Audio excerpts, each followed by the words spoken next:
And yung kape, sabi nila, matapang. Kaya pang laban. I love this group, very in sync. It's even more beautiful at night. Naramdaman na namin ang pait. Nariliban ako nausea. Wow. Ay talaga. Pastikadol. Ako hindi ako coffee lover, but if babalikan ko yung sa Kong Cafe. Yun talaga. Mas-search sa Google, second largest producer ng kape ang Vietnam after Brazil. Ang aesthetic naman dito, B. I love it. Kumusta kayong lahat? This is Dave, the Kuripot Traveler. Nandito tayo ngayon sa Ho Chi Minh, Vietnam. And for today's video, tayo guys ay magkakape. Okay? So explore natin yung cafe culture dito sa Vietnam. So ito, may cafe apartment sa harap. That one! Sikat yan. Finally nakita ko na siya in person. Sa pictures ko lang ito nakikita guys or sa vlogs. So kung kayo guys ay bibiyahe sa Philippines for vacation, travel, or sa ibang bansa, you can book your activities at hotel via Klook and use my promo code DaveGinoClook para maka-discount kayo. Tara! Assert your right, assert your right. Ah, ba ito? Tatabukla ko, no? There! Guys, ito na yung cafe apartment. So, ang saya kasi walking distance lang yung mga pinupuntahan natin dito sa Ho Chi Minh kasi inuna talaga natin yung District 1. So, yan, may mga nagpipicture. Tara, pasok na guys. Balita ko, may elevator dito. 5th floor tayo, may elevator pero may bayad. May hagdan din naman. So, ako I prefer to hagdan. So, ganitong loob nung nakikita nating cafe apartment sa pictures, social media, sa vlogs. 5th floor. Tapos 5th floor. Ito, cafe. And then may ano din. May bang shops din. Diba? Mga thrift shop. Thrift shop talaga shop. Survive the 5th floor. Yeah. Congrats. Uso nga dito kuan talaga. Hagdan. Saigon Oy. Ang aesthetic naman dito, B. I love it. So we ordered this one, the Saigon Cafe. This. So nasa 126 pesos lang siya. So this is the aesthetic here. Ito yung aesthetic dito guys. Gardening. Tapos kung sa labas kayo, may view dyan ng street. So this is one of the major streets here in Hanoi. I mean Ho Chi Minh. The streets. What is your order? Cantaloupe. Taray, cantaloupe. And So then may iba red naman velvet. silang ano. Red velvet is also velvet. your tasty. Maganda dito kapag nagka-cafe kayo, mag-order kayo ng wala sa Pilipinas. Kaya in-order ko Saigon Cafe. Dapat wala talaga sa Maaslom? Anong maaslom? In Tagalog. Maasim. Asim. Sige, lipat ako doon kasi mag-work ako. Tikman na natin ang kanilang Saigon Coffee. Kung alam nyo lang guys, isa talaga sa favorite kong gawin dito sa Vietnam ay yung mag-cafe hopping. Ginawa ko rin to sa Hanoi kasi ang vibrant ng cafe culture, masarap yung kape. Mas-search sa Google, second largest producer ng kape ang Vietnam after Brazil. And dito, kung nasan tayo ngayon, Saigon Oy Cafe. Nasa-search ko siya sa Google kasi sinearch ko saan ba pwedeng tumambay. So isa to sa mga lumalabas kasi aesthetic, very garden-ish yung vibe. Diyan na sila guys, nagpo-photoshoot. Ang ganda ng view eh. As in. So magka-coffee pa kami. Coconut coffee, it's a must try here in Vietnam. So doon tayo sa Kong Coffee. So the most famous cafe rather for coconut coffee. Review. 2 hours din tayo dito. So ano yung feels nyo sa cafe? Maganda. Maganda. Relaxing. Tanan, no? Kasi Instagrammable siya. Oo, sa labas din. Sulit. Let's go. Here we are. The Pink Church. And in front of the Pink Church, nandyan yung Kong Cafe. Masarap daw dyan yung coconut coffee. Yes. So dito naman sa Kong Cafe, sikat dito yung coconut. So may coconut coffee, may iba't ibang variants. Coconut milk with mung bean mu. Coconut milk with kokwa, and coconut milk with green rice. Okay, so this is green rice. Green rice. Coconut with mung bean. To coconut with cocoa. Wow. Wow, I love it. Okay, there you go. Thank you. Guys, di usong elevator so far sa mga napupuntan namin. And I love the aesthetic of this cafe. Lakas maka-vintage. Diba? And ito yung view ng Pink Cathedral.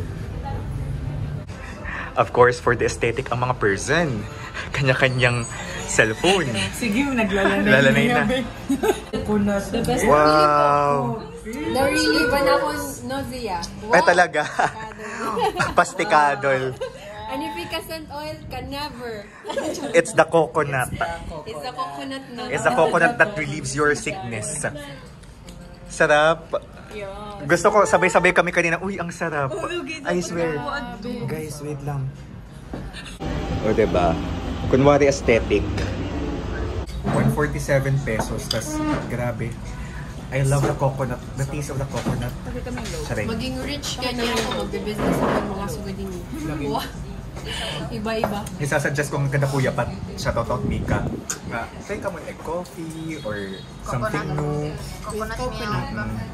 In Tacloban, wala pa talaga Vietnamese like distinct na coffee. Oh, may da? Sorry. Diin. European style Again for the vlog. You enjoy Ho Chi Minh? Na-enjoy ko ni Ho Chi Minh ba kayo? Hindi rin technically laid back. Pero, ano yung mo yung face? Parang kalmado lang yun. Kalmado, chill. Parang hindi mag-pressure, no? Siguro depende ka tayo itinerary.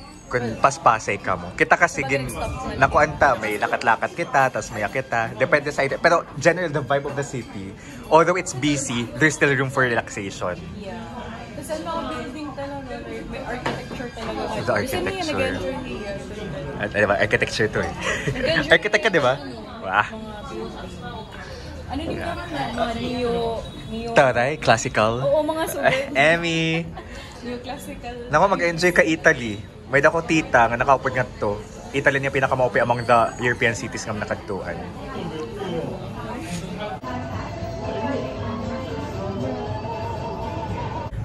Charan! Yay! Okay guys, our next stop is Little Hanoi. Medyo nawala-wala pa kami. Nandito lang pala talaga. Oh, pinapasok siya guys, nasa alley, makitid na alley. Ayun. So, ang nakakatuwa dito sa Vietnam, ang daming coffee shops because again, sagana sila sa kape as the second largest producer of coffee. Little Hanoi for the egg coffee. Siyempre, as Pinoys, picture muna bago pumasok. So, ito yung guys yung aesthetic ng mga Hanoi shops. Ate, hello. Masarap? Oo, sarap. Hey, can't wait. May utang pa ako sa hindi ko pa nasasad yung pictures. Nakatulog agad ako kagabi. Sige. Xin chào. Hey, wow. Solo tangagi. There's even a welcome drink for us. Tea. I think this is tea. Me is one egg coffee and then one hot, and then one mango toast. Alright, that's it. Can I change my egg or poached egg instead of I'll change what's it? Guys, nandito kami mga 10, before 10:20. Tapos tingnan nyo may May may pila na sa labas. So, be early na lang kayo. Siguro morning kayo pumunta dito. Breakfast namin to. Ganda ng location namin. I mean, ganda ng area namin. Okay. Hot egg coffee, right? Yes. Wow. Oh my God. Thank you so much. Hot egg matcha. Thank you. Here you go. Did you know, guys, that the egg coffee was invented in 1940s due to milk shortage in Vietnam? So this was invented in Hanoi. First time natin uminom ng egg coffee sa Hanoi, sa Cafe Gia. Siya yung inventor talaga ng egg coffee. So nagtrabaho siya sa isang hotel. And I'm not sure kung doon niya na-invento sa hotel yung egg coffee or after niya magtrabaho sa hotel. Pero yes, I tasted the original egg coffee in Hanoi. Something that you must taste here in Vietnam, especially in Hanoi. So, masarap siya. Sabi, taste a little sweet cream on top of the my cup God. first. Okay. Taste. Sarap. Taste. Creamy. Then slowly enjoy the lower part of the coffee. So, how do we enjoy the lower part? Bagay yan, leche plan ba? Yeah. Leche flan? Oo. Ano ba? May egg? Sige. Di rin ginahalo? Kay lower part. Dadalap ng kain. Feeling Sorry, baka mali yung taste ko. Yung pag, yung pag. Alright. Basta unahin niyo muna to. May inom din natin ito eventually. Sarap. Wow! Avocado toast! Aesthetic. Little Hanoi in Ho Chi Minh for the egg coffee. Egg avocado. First impression nyo sa egg coffee? I mean the taste. Leche plan? Ikaw? Oo. Parang matamis na ano nila. Speechless siya. Basta may malangsa. Hindi naman. Hindi, joke lang. Oo, Uy, di parang malangsa. siyang three layers of food tasting. Diba? Sweet muna parang leche flan. Tapos merong pa cream. And then may bitter na siya pag-i. Wow, I love the analysis. Kasi yung mga ate kahapon, di ba nag-egg coffee sila sa cafe apartment, malangsa daw. Pero dito hindi naman. Oo, yun yung comment nila, malangsa daw. But here, no naman. Naramdaman na namin ang pait after we mixed it. So, nasa 88 pesos yung kape. Nasa 100 plus yung egg toast. I mean, yung egg toast, mango toast. Picture muna sila. Like your egg. Guys, may honey.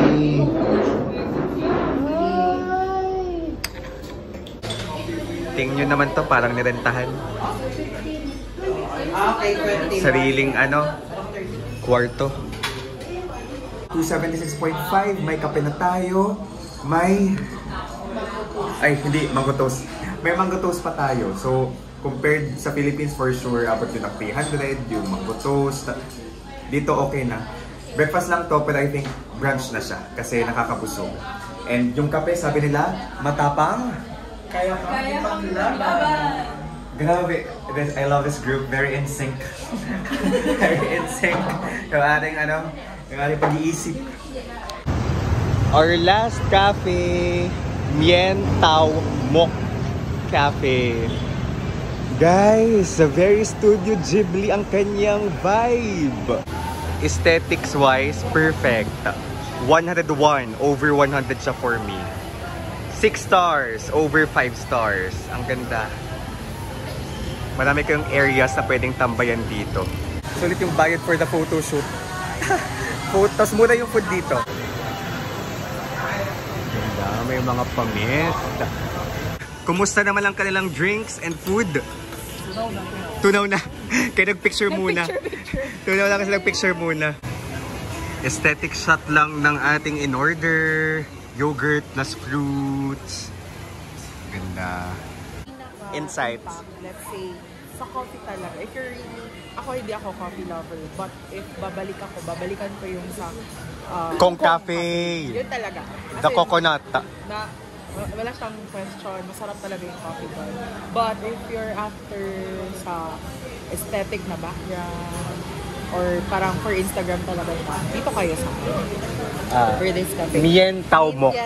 Mien Tao Mok. Correct. In district talaga. It's even more beautiful at night. Grabe. Super breathtaking. So yun guys, ang ating mga pinuntahang cafe in this Ho Chi Minh, Vietnam trip. So I really love the cafe culture here in Vietnam, from Hanoi to Ho Chi Minh. Yung mga coffee shops, aesthetic, masarap, mura. Kung mag-Vietnam kayo, i-goal nyo mag-cafe hopping. Ano so far, yung feeling yung pupuntahan yung cafe? Kung wala sa vlog na to, i-comment nyo sa baba. Again, this is Dave, the Kuripot Traveler, and guys, let's live our best lives. Now I'm here, blinking in the starlight. Now I'm here, suddenly I see